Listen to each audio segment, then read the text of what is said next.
Welcome Arjun Gupta to the episode of Esprit Talks from CSPRIT, a platform where we all live, love, and learn psychology.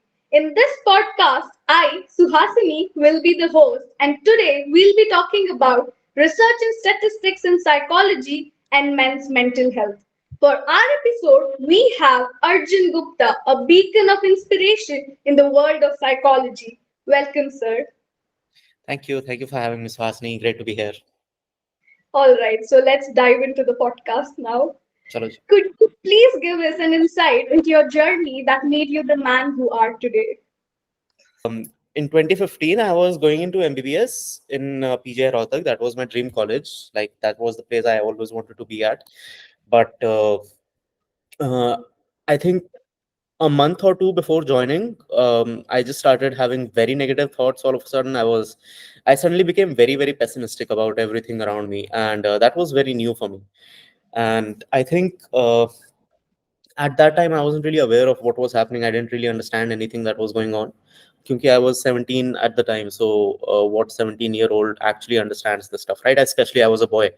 I thought I'm a very strong boy. This is all of this is just nonsense. And then my parents told me ki chalo, let's take you to a psychiatrist because you're struggling, you're not going to college, you're fighting with your friends, you're fighting with us, so let's take you to a psychiatrist. And psychiatrist then told me ki, okay, maybe you have mild depression, so let's get you on some medications for that. And I was like, nah, uh, I'm not taking any medications, I'm not depressed. Don't tell me stuff like that because I cannot be depressed, I'm a strong boy.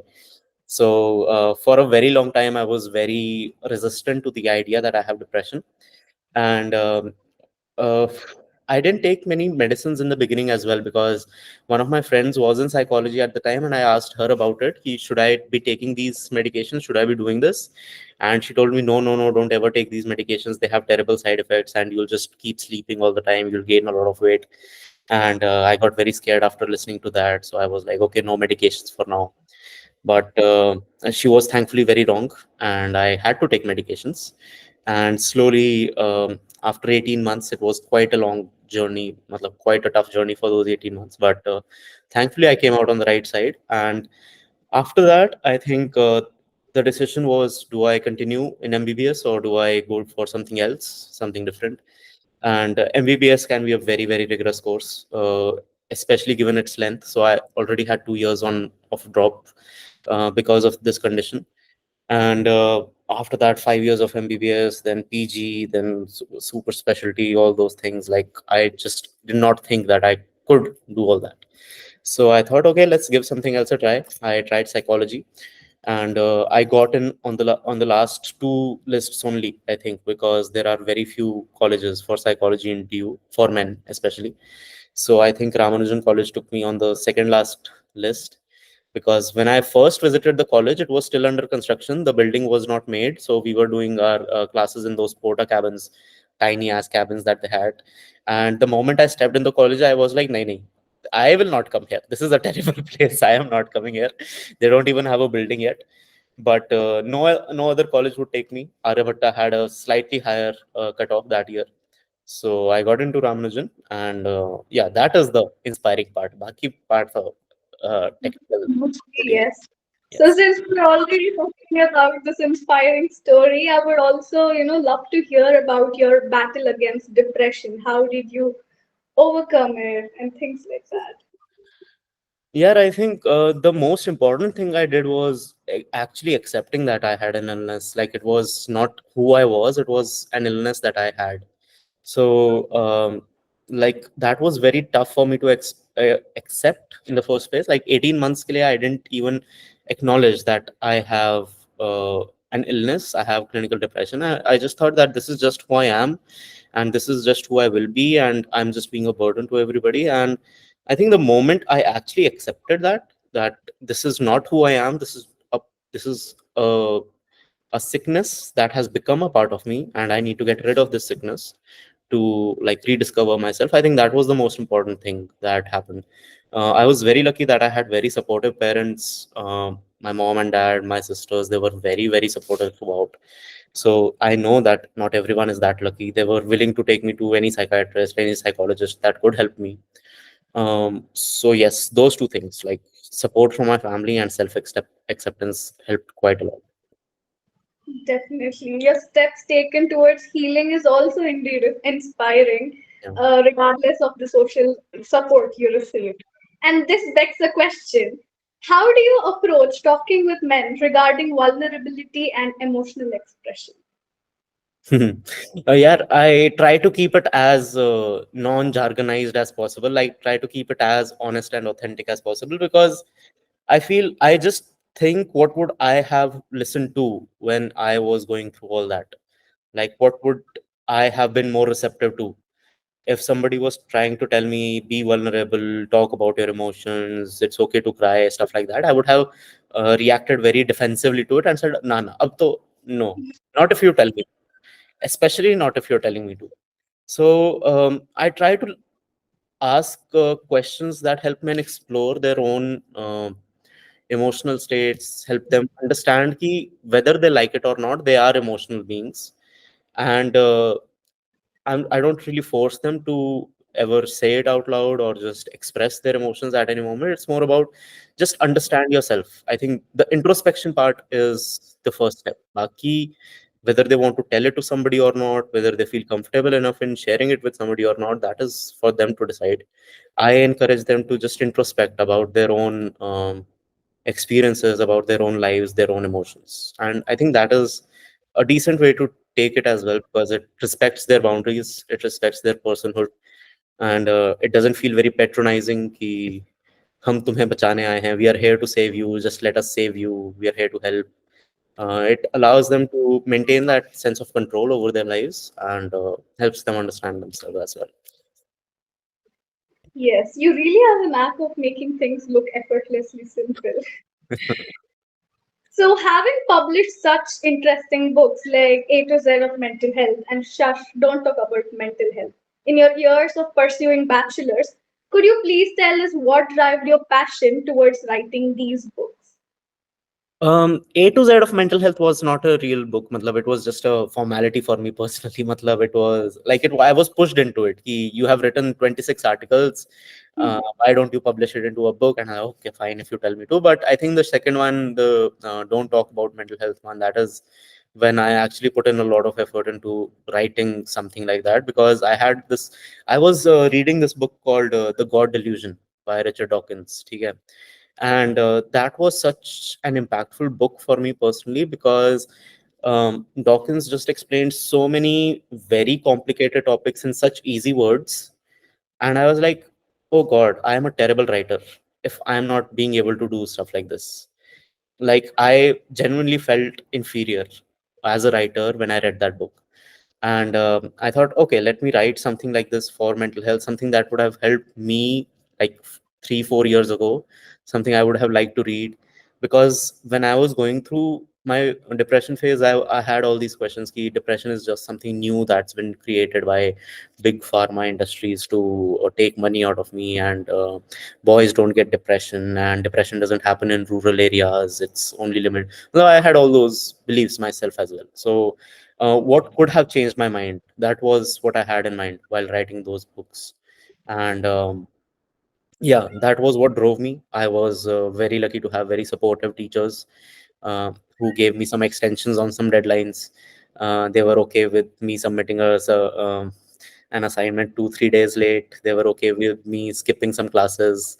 um, one teacher was not, but ठीक है, उसकी class attend कर लेते हैं. But most of the teachers were very very cooperative. They were very supportive, and I think that is why they still have that photo of me with the book on their department wall. Still, it's still there, because I feel like it was a whole collective effort from the whole department in that book.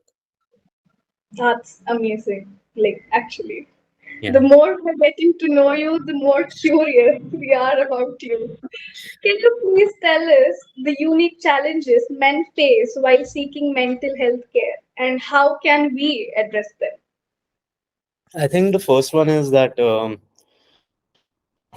we don't really know who to go to. We have this tendency, like men especially have this tendency that just tell us what to do, don't ask us to do anything. Like, just uh, give me a medicine, if that will heal me, give me some meditation technique that will solve everything. Just, it's always a very external solution that we seek. Okay. And that is tough because these situations are very contextual and they are very internalized, and you actually need to look within yourself ki where are these problems coming from, and you actually need to tackle those problems, which is very, very scary to do as well. I think a challenge comes in looking for a therapist. uh, we sometimes feel more comfortable with male therapists. Sometimes it's not compulsory for everybody. Some people are okay with either genders, but there are a lot of people who seek out a male therapist because they have some issues that they are more comfortable in discussing with fellow men. And there aren't any male therapists. There aren't many male therapists, at least, because it's not a very, um, it's a very difficult field to stay in as a counselor, as a man. So that becomes an issue. And उसके बाद वही होता है यार. I think therapy is not very well regulated in India either. We all know what RCI is doing and how they're confusing us as well. So people end up going to therapists who are not therapists, not good therapists at least, and that creates a bad idea of therapy in their mind. I think. Did you see that video of Easy Snippet on his podcast recently? So there's this coder, Easy Snippet. He shared his experience of visiting a therapist for the first time on a podcast, and he said that the therapist just asked him to close his eyes, asked him some questions. Do you feel this at times? Do you feel that at times? And then asked him to open his eyes and said that yeah, you have depression. Um, but anyone who knows or understands therapy knows that that's not how it is diagnosed, and it's not how it should be diagnosed either.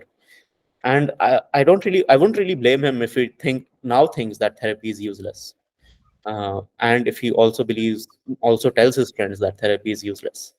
So it's quite a complicated situation about what stops men from seeking help, and is there's no easy solution to it.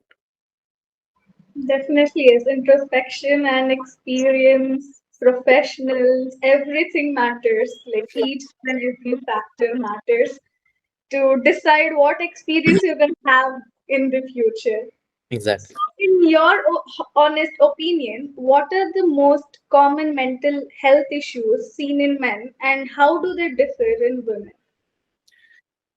Okay, so the most common ones are addiction, substance use, addiction to either substances, pornography, or any kind of distraction which has taken a very addictive mechanism.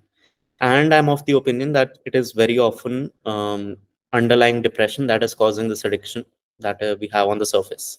My hypothesis is that it is undiagnosed depression that goes missing, which we then see on the surface as substance abuse, and then we blame them for abusing substances. So yeah, substance abuse is almost 10 times more common in men than in women. And when we talk about the issues that women go through, it's usually issues with depression, anxiety, where emotional expression has to be made for it to be diagnosed. That is where we see women having a higher prevalence rate.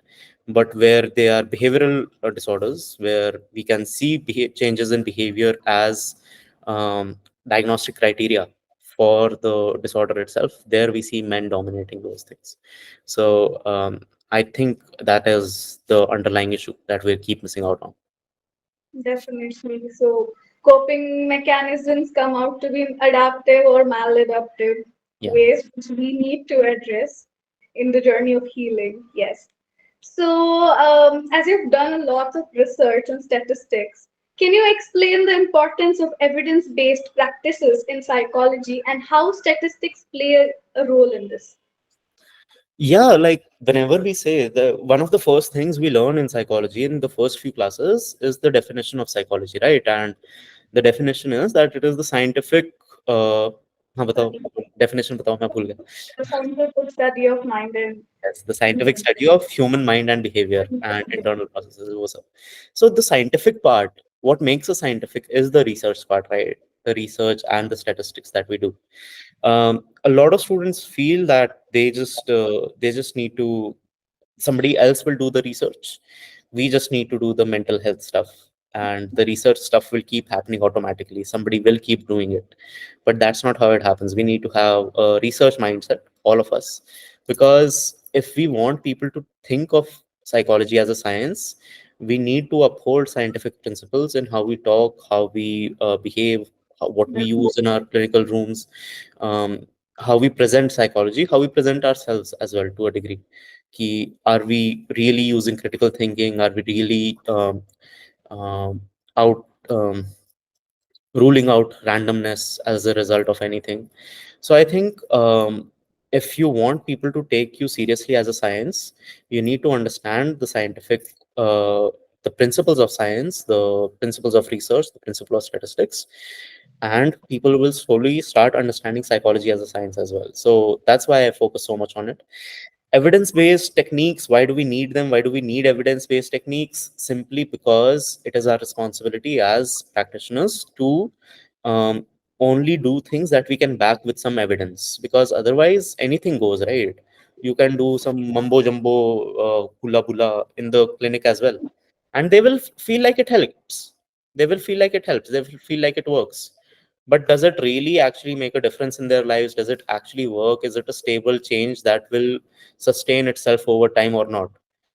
That is the difference, because people feel better when they drink alcohol. People feel better when they do some drugs, but that is not mental health work, right? That is we call that maladaptive coping. So it's not enough to make people feel good. We have to have evidence that this is good for them, first of all, and it is something that will sustain itself over time. This is not just a hula bula, hula bula. Definitely, yes. So we all know that you're known for making research fun. So Hmm. how do you communicate such complex findings of statistics to clients or common people? Yeah, I think the influence of people like Carl Sagan has, really helped with that. So Carl Sagan was a very, very popular science communicator. He usually communicated with the world of physics and astronomy to us. So when we sent out the Hubble telescope, we sent out a message to any alien communities that might find this telescope somewhere lurking in the universe. And the message that was on there was designed by Carl Sagan.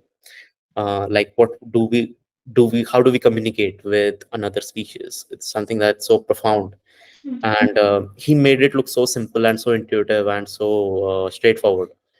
And I thought, wow, matlab, as a child I was really, really impressed by something like that.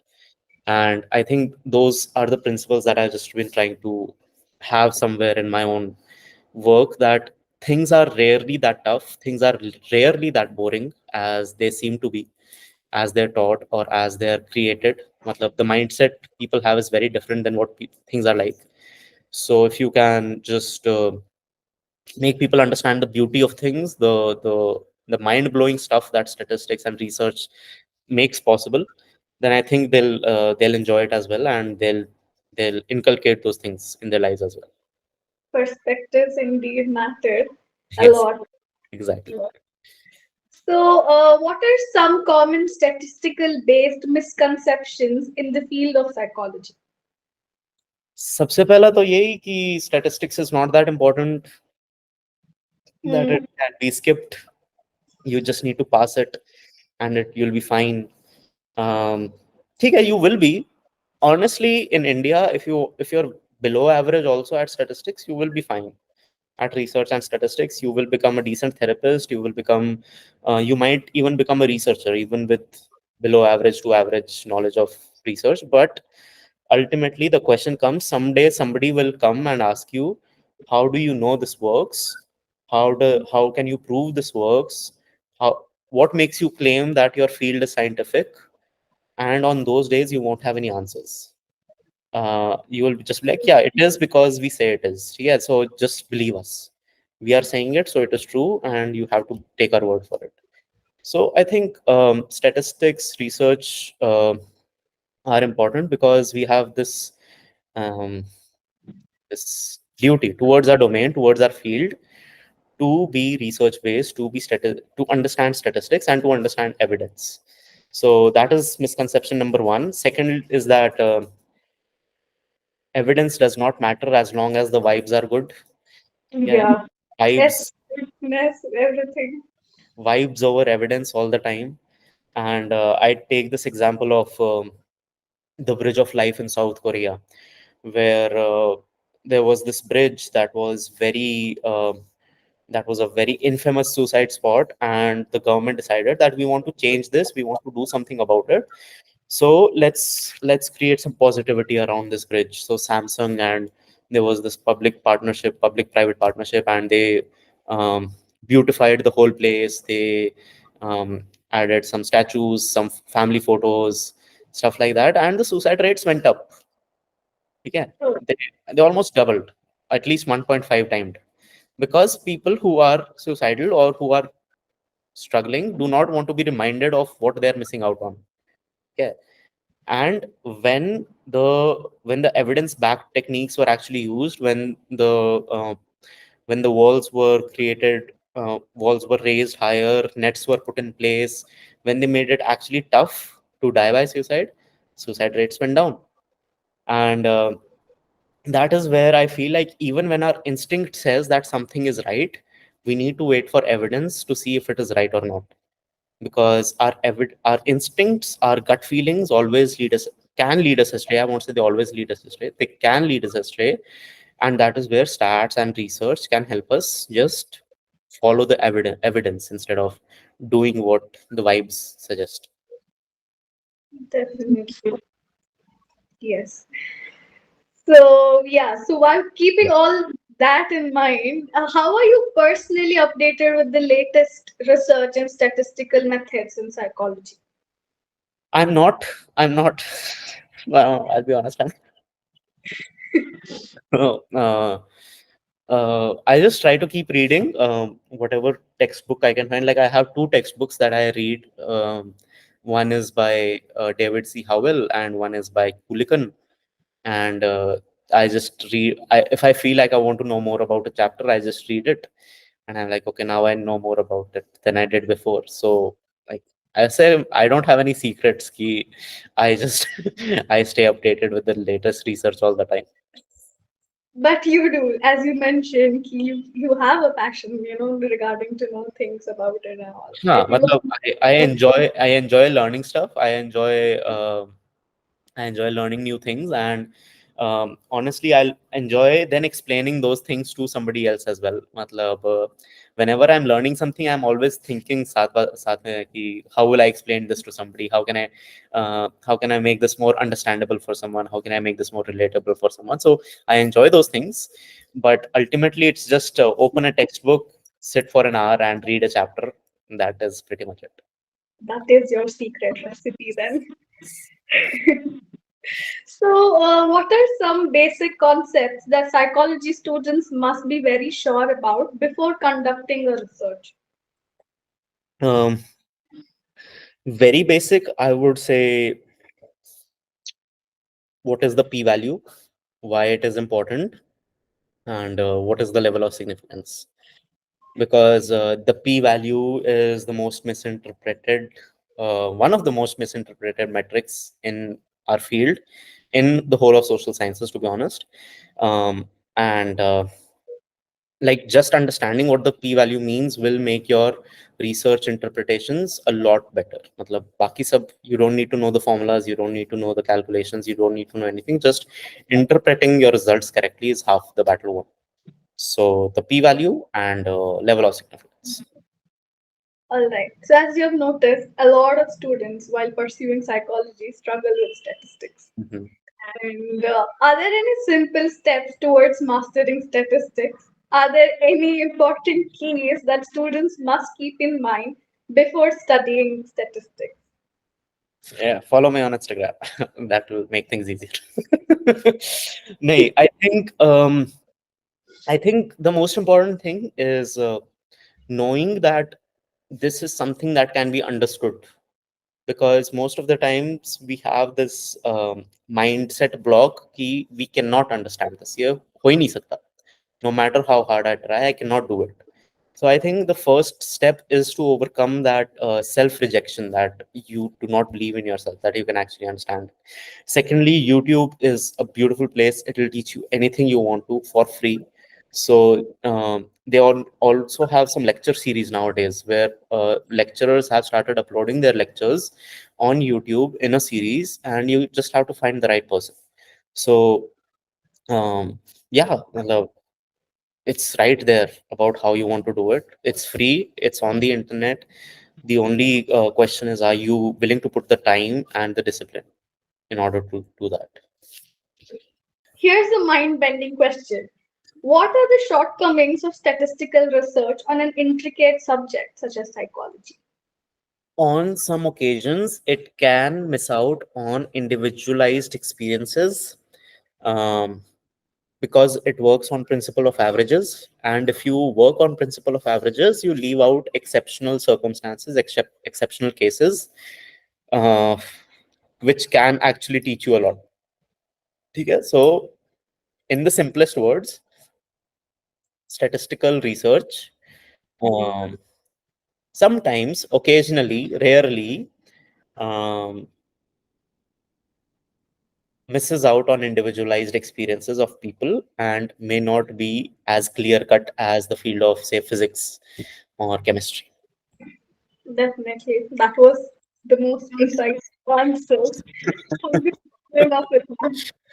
All right. So let's dive into the most awaited segment of this podcast, which is our audience questions. Here are some questions that our aspiring psychologists are very curious about. And I'll ask them right away without wasting any much of your time. So, what are those resources which are digitally available for students to learn statistics? Mm, there are ebooks available. There is YouTube channels available where you can go. My ebooks are available. My workshops are available if you want to join them. And um, I think most importantly, the ebooks that have been created with students in mind, that are available. I can share the resources with you if you like, and you can share it with your audience in the description. Definitely, we'll do that. So, a lot of students get confused between null hypothesis and alternate hypothesis. So, could you help us differentiate between them? Yeah. Null hypothesis was, think of it as the baby that was given, uh, that was created, that was given birth to, so it could be thrown out. ठीक है? मतलब it was created to be rejected. Think of it that way. Uh, so whenever we're saying something, whenever I'm claiming something, first I need to prove that, देखो, it works on the principle of falsification. Is anybody aware of the principle of falsification, which says, लंबा हो जाएगा, ठीक है? Null hypothesis, you created to reject it. Alternate hypothesis is the hypothesis that you want to test. Null hypothesis will always be the hypothesis of no difference, no change, no relationship, nothing like that. And the goal of all psychological research is to always reject the null hypothesis. We create the null hypothesis so we can reject it. It is the dirtiest person in your classroom. It is the most obnoxious, cringiest person in your classroom. Its sole purpose is to be rejected. Okay? Nothing else. Okay, so can you give us a simple example regarding the same? ठीक है. I say that emotional intelligence, I believe, personally, I believe that emotional intelligence between men and women is the same. Okay? EI men is equal to EI women. Okay? My null hypothesis would be there is no difference in the emotional intelligence of men and women. So if you hear the word null hypothesis, you have to write it in the way that there is no difference, there is no change, there is no relationship between two things, between two variables that you're trying to test. Okay? Alternate hypothesis would be there is some difference in the emotional intelligence of men and women, or it would be that emotional intelligence of women is greater than men, or emotional intelligence of men is greater than women, where you're saying that there is something, but you're not exactly sure what it is. Okay? That is alternate hypothesis. The null hypothesis is always no difference, no change, no relationship, no correlation, nothing at all. Perfect. Yes. So, given the recent cancellation of UGC NET exams due to integrity concerns, Uh-huh. could you share your experience and how you coped up with the news? It was such a terrible exam. It was such a terrible exam. Disgusting, most disgusting paper I have ever given. I am honestly telling you. Okay. My center was around 30 kilometers away from my home, so I had to take a cab there. Uh, when we got there, so there were two highways, and in the middle of those highways was our center. Okay, one small single lane road connecting the two highways, and there was a college in the middle of the farms there. Okay, so we had to walk a kilometer to the farms, through the farms to the college. And when we got there, they said that we don't have any place to keep your bags, so just keep them outside. Okay, my bag with my laptop, my phone, my watch, everything, just keep it outside and hope that nobody steals it. Hope for the best. And then we went inside. We were just allowed to take a transparent water bottle, and by the time I got inside, it was a heat wave day. It was around 50 degrees Celsius, so my water was almost over already by the time I got in. By the time I got seated, and the exam started at 3. um Okay, questions were confusing. It was pretty clear that the questioner also does not know what they want to ask, so you have to guess at best what they want to ask. And I was done with most of it in around 2 hours, but there was this one data interpretation question where I was like, I will solve you whatever it takes. I hate you as a question, and I'm going to solve you. So I took 30 minutes out to solve that question. And फिर उसके बाद we were done by around 6. And we came out. I was dehydrated. I had a lot of water, 2.5 liter, 3 liters of water after that. And the next day we found that it's cancelled, and I was like, oh, beautiful, wonderful. So it was not the first time a paper had been cancelled for me personally. So I was like, okay, uh, yeah, such as life, such as living in a bureaucracy that cannot do its work properly. So I took it pretty lightly. I was like pretty chilled out, but I also know a lot of people who weren't, who had put in a lot of efforts. They had paid a lot of money. They uh, they had battled some very, very bad circumstances in order to give this exam, and then it was just cancelled. Interesting. I mean, And that's the worst thing was the paper was available on sale for 2000 rupees. Yeah, matlab 2000 rupees. Telegram for 2000 rupees. Man. Come on, we have some value, right? Come on. Matlab, MBBS wale paper they were selling for 10 lakh, 12 lakh. Matlab, 2000. Some value. that's sad reality, I guess. मतलब some value थोड़ी तो value थे 20,000 ही मांग लेते हैं। 2000 तो cab के ही हो गए थे वहां तक पहुंचने में मेरे। Since we are already talking about these exams, could you also shed some light on how did it impact other test takers who are also prepared for the same? Yeah, the ones I've talked to, they have sort of like there's this sense of helplessness at this point. Like, what do we do?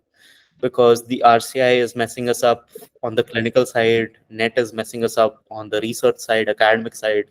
So for a lot of people who want to do something in this field, it's like, why do we even want to stay in this field? I think for a lot of people, they are genuinely questioning staying in psychology right now, because of how much confusion is being caused by UGC, by NTA, by RCI.